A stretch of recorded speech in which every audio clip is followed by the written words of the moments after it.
En France, notre rencontre avec l'homme remonte à la nuit des temps.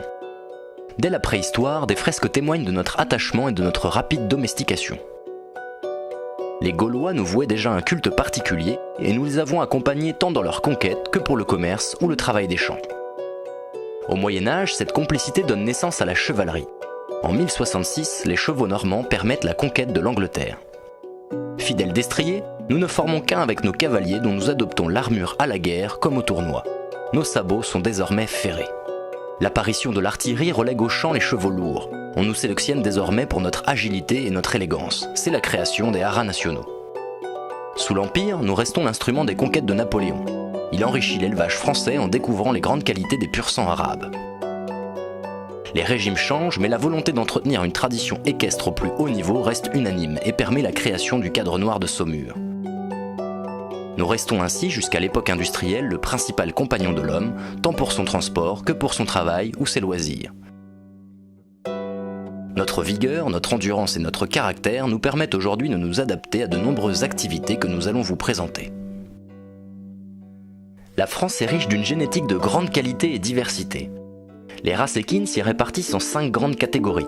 Les chevaux de sport, de course, de trait, de territoire et enfin les ânes émulés. Les principales races de chevaux de sport sont le selle français, le poney français de selle, l'anglo-arabe et le pur-sang arabe.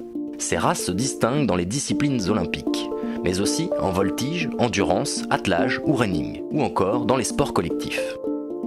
Les courses de galop, de plat ou d'obstacles sont dominées par les pur-sang anglais ou arabes, les anglo-arabes ainsi que les AQPS. Les trotteurs français excellent en trot attelé ou monté. 9 races de chevaux de trait sont présentes en France. Leur caractère et leur morphologie leur permettent de s'adapter à de nombreux besoins locaux tels que la viticulture, le débardage ou le transport. 8 races de chevaux de territoire sont ancrées dans les traditions régionales telles que les chevaux camarguais utilisés pour l'élevage du bétail. Leur polyvalence leur permet une parfaite adaptation aux besoins modernes des activités de loisirs et de tourisme. Cousins des chevaux, les ânes émulés offrent aussi une grande diversité de races. Animaux de bas par excellence, ils sont aussi adaptés au maraîchage et les compagnons idéaux des randonneurs. La filière équine française s'organise autour de 5 grands pôles d'excellence: les métiers et savoir-faire, les produits et équipements, la recherche et les technologies, le cheval partagé, le système de paris hippique. Héritière de savoir-faire traditionnels ancestraux, la France a développé de nombreuses expertises au service de la santé et du bien-être du cheval et des hommes.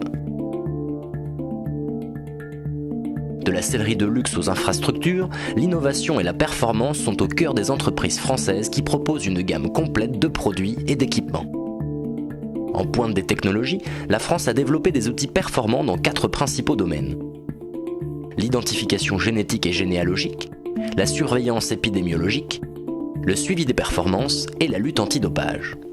Dans les clubs de la Fédération française d'équitation, les chevaux et poneys d'instruction peuvent être montés par différents cavaliers. Cela permet une mutualisation des coûts et fait de l'équitation française l'une des plus accessibles et qualitatives au monde. Enfin, notre système de paris mutualisé permet une redistribution de ses revenus et participe au financement de l'ensemble de la filière équine au travers du fonds éperon.